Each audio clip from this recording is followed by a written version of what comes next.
Hang on, let me say what I need to first, and then I'll let you. Illuminati, man. I got a government microphone chip in my left knee, my right ain't hollow. I've been to the hospital. I understand the courts, man. George Bush know me. Cameron, Mr. Bonson, you can German Dudley shot that 45. Go back with the bailiff. In the pursuit of truth, we analyze the law. This is Justice Clash 24. A defendant interrupted court, claiming government chips were controlling him, and the judge immediately stopped the hearing. Yes, ma'am. And this is cause numbers 26 DCCR 0277, 278, 279, 280, 281, 282, 283, 284, 184, and 0490. And Mr. Bonton was examined for competency to stand trial by Dr. Grimsley. I've received that report. I'm going to take judicial notice of the court's file in all of the cases. The report is dated April 14th of 2026. The finding in that report is that Mr. Bonton is currently not competent to stand trial, and that inpatient treatment for competency restoration would be warranted. Is there any other evidence with regard to competency? Not from the state, Your Honor. At this time, then, I am going to find that Mr. Bonton is not competent to stand trial. Hang on, let me say what I need to first, and then I'll let you. Illuminati, man. I got a government microphone chip in my left knee, my right ain't hollow. I've been to the hospital. I understand the courts, man. George Bush know me. I'm not lying about nothing. I testify and take a lot of ticket tests. I'm innocent. I got the right to freedom of speech, man. I'm asking for probation, 2-year cap. I go home today because these people on the Illuminati application on their phone is manipulating the government system through my chip. I do hear voices. I don't take medication, and they force you to take medication and join S. Dunn Behavior Center. Coach Lewis know me. I was sitting here. I had an aggravated robbery job. I shot a 9mm 2 times, one doorway. Cameron, Defendant, German Dudley shot that 45. Go back with the bailiff. You can go with the bailiff. Talk, man. I'm sorry about that. All right, I'm going to find that Mr. Bonton is not competent to stand trial. Make sacrifice him, man. That inpatient restoration treatment is warranted. Order that he be sent to the appropriate facility for a period of not to exceed 120 days from the date he gets to that facility. No.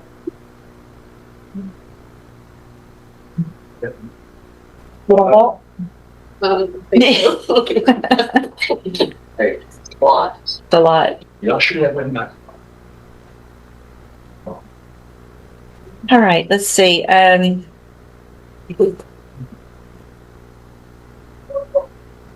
Eckhart, you've got Mark Marceau. 12 seconds later.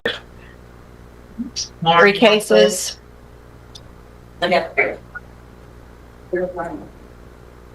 morning. Morning, Judge. I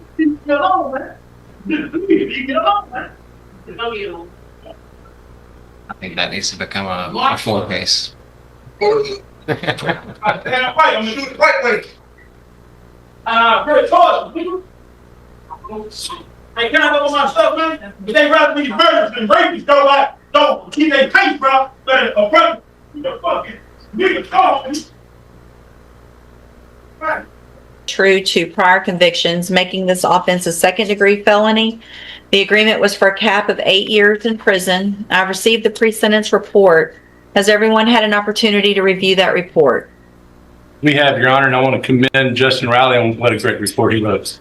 He really did it. Ms. Malfino? I have, Judge. Any additions or corrections? None, Your Honor. Judge, obviously I am aware that the criminal history is of concern to the court. As you know from the indictment, the underlying offense itself is a state jail felony, and the offer was made just predicated on the nature of that offense with these priors. I'll defer to whatever you think is appropriate if in fact you think 8 is no unintended. So I want to make sure, what's the status with parole? You're on parole, correct? Yes. Have you had a hearing out at the jail? Have they come to the jail for a hearing? Have you talked to anyone with parole about this case? Somebody called over there. I don't know who it was. The courtroom heard disturbing statements about mind control, forced medication, and voices in his head. A competency report concluded the defendant was not mentally fit for trial. Moments later, another repeat offender begged for leniency over a burglary-related case, but the judge wasn't convinced. Okay. There's something about parole, not parole, but like, I don't know, I don't understand what he was saying. Okay. There's a hold on him, correct? Sure. Mr. Parker, you may proceed. I've had this same issue trying to figure some of this stuff out, Judge. I've talked to him, and the facts of this case, I mean, to my understanding, what the probation calls it, he was living in a transitional house, and I've talked to him about where he's going to live. He intends to go back to the transitional house, and he was working there in the kitchen. And the facts are that he was out, it started pouring down rain. He went to a house, he was on the back porch that he thought was vacant, and he was on the porch getting out of the rain, and 5 cop cars pulled up. And as he says in his report, I asked him, "Why did you run?" And he said, "Well, 5 cars pulled up and I got scared." And I mean, and I've heard that a lot, but I mean, I think he's sincere in that. Not that it's justifiable, but that's what happened.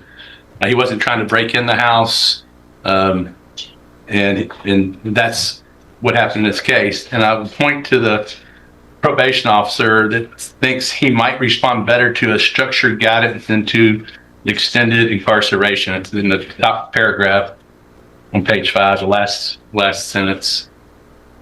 And that's kind of my position.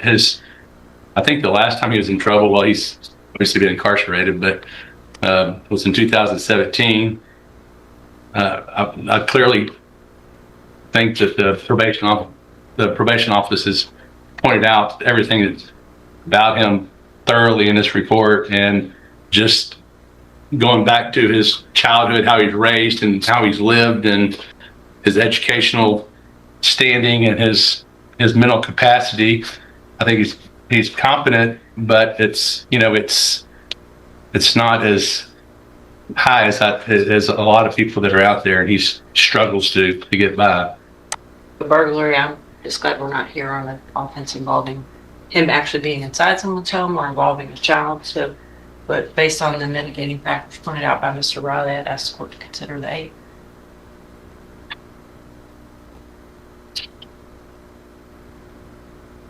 So, Mr. Cogdill, I appreciate your attorney's argument. I understand. I can see that there's some issues cognitively. However, there's no doubt that you understand what's going on, right? Yes. Yeah. So you've been sent to prison 6 times, and you're currently on parole for 3 burglary of a habitations, delivery of a controlled substance, evading arrest or detention with a vehicle, and then and it makes no sense to me that you were on parole and had opportunities through parole to get any help that you needed, and you didn't take advantage of that and were out doing whatever you were that you shouldn't have been doing, and then ran. So at this time, I'm going to find that you entered your pleas of guilty freely and voluntarily. Find sufficient evidence to find you guilty, and at this time find you guilty of evading arrest or detention with previous convictions. Find those prior convictions true that you pled true to. Sentence you to a term of 6 years in the institutional division of the Texas Department of Corrections. You will receive credit on that sentence for any time that you've been in custody that the law gives you the right to receive. I'm going to hand you the trial court certification that shows this was an agreement that I followed, and so you've waived your right to appeal. For more real courtroom breakdowns, subscribe now. Because courtroom decisions can change lives forever. 2 defendants entered court hoping for mercy, and both hearings ended with serious consequences.